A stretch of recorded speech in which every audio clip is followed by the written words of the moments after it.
ఒక్కసారి కొమ్మూరి గోల్డ్ కి కాల్ చేయండి. తాకట్లో ఉన్న మీ బంగారాన్ని విడిపించి మార్కెట్ ప్రైస్ కి వాళ్ళు కొనుక్కుని మిగతా డబ్బులు మీకు ఇచ్చేస్తారు. నమస్తే, వెల్కమ్ టు అవర్ ఛానల్. నేను మీ సిరి. ప్రస్తుతం మనతో పాటు ఉన్నారు వంటింటి చిట్కాల specialist Ayurvedic doctor Chittibotla Madhusudana Sharma garu. Doctor గారితో మాట్లాడదాం. డాక్టర్ గారు నమస్తే. నమస్తే డాక్టర్ గారు, ఇప్పుడు వర్షాకాలం, చాలా వర్షాలు పడుతూ ఉన్నాయి. ఏదో ఒక రకంగా అందరూ కూడా ఏదో ఒక సిచ్యువేషన్లో తడుస్తూనే ఉంటారు. బయట ఆఫీస్కి వెళ్ళినప్పుడు, లేకపోతే స్కూళ్ళలో నుంచి వస్తున్నప్పుడు, కాలేజీలకు వెళ్ళినప్పుడు, బయట ఏదైనా పని మీద వెళ్ళినప్పుడు ఏదో ఒక సిచ్యువేషన్లో అయితే తడుస్తూ ఉంటారు. అయితే ఈ వర్షాకాలంలో ఎక్కువగా టీ తాగే అలవాటు, ఛాయ్ తాగే అలవాటు చాలా మందికి ఉంటుంది. ఎంత ఛాయ్ తాగొద్దు, అది మంచి అలవాటు కాదని చెప్పినా కూడా అది ఒక్కసారి అలవాటు అయినాక మానడం చాలా కష్టం. సో వర్షాకాలంలో ఇంకా ఎక్కువగా తాగుతూ ఉంటారు ఈ ఛాయ్ కాబట్టి. సో ఛాయ్లో ఏదైనా మంచి ఔషధ గుణాలు కలుపుకొని మంచిగా ఛాయ్ తాగితే దానివల్ల ఏదైనా బెనిఫిట్ ఉండే ఒక మంచి ఛాయ్ రెమెడీ చెప్తారా మాకు? చాలా మంచి ప్రశ్న అడిగారమ్మా. ఛాయ్ వద్దంటే వినరు. ముఖ్యంగా ఈ వర్షాకాలము లేకపోతే చల్ల వాతావరణం ఉన్నప్పుడు మనసు మరీ లాగుతుంటుంది. కాబట్టి కొంతమందికి దాని గురించి మంచి చెడు తెలియక తాగుతుంటారు. కొంతమంది తెలిసిన కంట్రోల్ చేసుకోలేక చూద్దాంలే, సమస్య వచ్చినప్పుడు చూద్దాంలేమని చెప్పేసి కూడా తాగుతుంటారు. ఏది ఏమైనప్పటికీ మంచి మసాలా ఛాయ్, టీ పౌడర్ దాంట్లో కలపడం వల్ల సువాసన భరితంగా ఉండి గుమగుమలాడుతూ మరి మంచి టేస్ట్గా, అదేవిధంగా తాగాలనేటువంటి మంచి ఇది కలిగేటట్టు ఉండేటువంటి టీ చెప్తాను చూడండి. తయారు చేసేటప్పుడే ఎప్పుడెప్పుడు తాగుదామని అనిపించేటువంటి ఇది వచ్చేస్తుంది అనమాట. చాలా బాగుంటుందండి ఆ టీ. మసాలా చాయ్ పౌడర్ టీలో కలిపి తయారు చేసుకుంటే ఈ ఫార్ములా చెప్తాను. ఆ ఫార్ములా తయారు చేసుకున్న తర్వాత టీలో ఎలా కలపాల్సిన కూడా చెప్తాను చూడండి. ఒక 50 గ్రామ్స్ ఇలాచి 50 గ్రామ్స్ పౌడరా నార్మల్గా ఇలాచి తీసుకొని పైన పొట్టును తొలగించేసేసి లోపల విత్తనాలు నల్లగా ఉంటాయి కదా, దాన్ని పౌడర్ చేసుకోవాలి. సో 50 గ్రామ్స్ ఎంత వస్తుందో అంత తీసుకోవాలి. 50 గ్రామ్స్ పౌడర్ ఉండాలి, పౌడర్ కావాలి. సో 50 గ్రామ్స్ ఇలాచి పౌడర్లో ఒక 20 గ్రామ్స్ మిరియాలను కాస్త వేయించేసి పౌడర్ చేసి మిరియాల పొడి కలపాలి. బాగా గుర్తుపెట్టుకోండి, ఫార్ములా జాగ్రత్తగా రాసుకోవాలా, దాని పద్ధతి తయారు చేసుకోవాలి. 50 గ్రామ్స్ ఇలాచీ పౌడర్, 20 గ్రామ్స్ మాత్రం మిరియాల పొడి. అదే విధంగా ఒక 5 గ్రామ్స్ మాత్రము లవంగాల పొడి. లవంగాలను జస్ట్ కాస్త వేయించేసి పౌడర్ చేసేసి 5 గ్రామ్స్.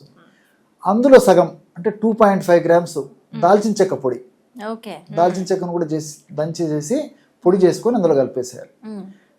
దీంతో వీటికి ఒక స్పూన్, ఒక 10 గ్రామ్స్ శొంఠి పొడి కలుపుకోవాలి. ఒకటి జాజికాయ, మంచి బలంగా ఉన్నటువంటిది, గట్టిగా ఉన్నటువంటి జాజికాయని తీసుకుని దంచేసి పొడి చేసి అది కలుపుకోవాలి.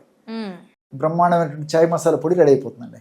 అన్ని కలిపేసేయడం వల్ల ఈ విధంగా తయారు చేసుకున్నటువంటి పౌడరు ఇంచుమించు ఒక 2 months వరకు వాడుకోవచ్చు. ఏం కాదండి, రోజు చేసుకోవాల్సిన అవసరమే లేదు. సో టీ పొడి అయితే ఏ విధంగా మనం ఒకసారి తెచ్చుకొని కొన్నాళ్ళ పాటు వాడేసేసి మళ్ళీ కొనుక్కొచ్చుకుంటామో, అదే విధంగా ఇది కూడా, ఈ పౌడర్ కూడా ఒకసారి తయారు చేసుకుంటే 2 months వాడుకోవచ్చు. సో ఒక గ్లాస్ ఛాయ్ తయారు చేసుకున్నప్పుడు తగినంత టీ పొడి వేసేస్తారు, అది ప్రత్యేకంగా చెప్పనక్కర్లేదు. ఆ టీ అంతా మరిగేసేసి ఒక నిమిషంలో ఆ టీని కిందికి దించుతా ఉన్నప్పుడు ఇది జస్ట్ ఒక పావు స్పూన్ అండి, పావు టీ స్పూన్ లేదా 1 నుంచి 1.5 గ్రామ్, ఎక్కువ కూడా అవసరం లేదు. జస్ట్ 1 to 1.5 గ్రామ్ పావు టీ స్పూన్ పొడి, చాలా తక్కువ ప్రమాణమే. ఒక గ్లాస్ ఛాయ్ తయారు చేసుకోవాలంటే చాలా తక్కువ ప్రమాణం, 1 to 1.5 గ్రామ్ పౌడర్ అందులో వేసేయాలి.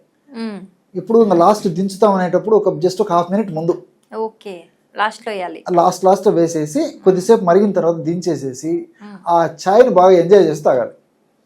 చాలా సువాసన భరితంగా ఉంటుంది, టేస్ట్ గా ఉంటుంది, మళ్ళీ తాగాలని సంకల్పం కలుగుతుంది. పక్క వాళ్ళు కూడా వాసన చూసి మాకు కూడా టీ సార్ మంచి టీ తాగుతున్నారని చెప్పేసి కూడా చెప్పేటువంటి పరిస్థితి ఏర్పడుతుంది.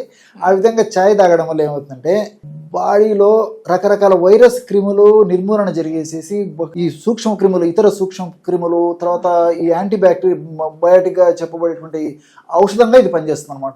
వైరస్లు, బ్యాక్టీరియాలు ఇలాంటి వాటిని కూడా నిర్మూలించేటువంటి శక్తి దీనికి వచ్చేస్తుంది. జలుబులు, జ్వరాలు, శ్లేష్మానికి సంబంధించినటువంటి సమస్యలు, తర్వాత నొప్పులు రావడము, జ్వరాలు రావడము, ఒళ్ళు నొప్పులు రావడము, తలనొప్పి రావడము, తర్వాత ఈ ముక్కుకు సంబంధించిన సమస్యలు రావడము, ఇవన్నీ కూడా ఈ వాతావరణం మారినప్పుడు, తడిసినప్పుడు మీరు చెప్పినట్టు కారణాల వల్ల వస్తుంటాయి అనమాట.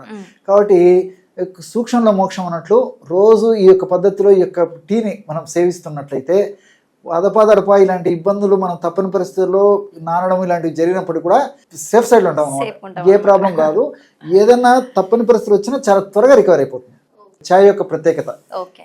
దీన్ని మాత్రం వేసవికాలం మాత్రం వాడకూడదు, ఓన్లీ వర్షాకాలము చలికాలం వాడుకోవచ్చు. ఓకే, చాలా మంచి రెమెడీ చెప్పారు డాక్టర్ గారు. నాకు తెలిసి వ్యూవర్స్ అందరికి ఫేవరెట్ అయిపోయి ఉంటుంది నాకు తెలిసి. Thank you so much doctor. నమస్తే.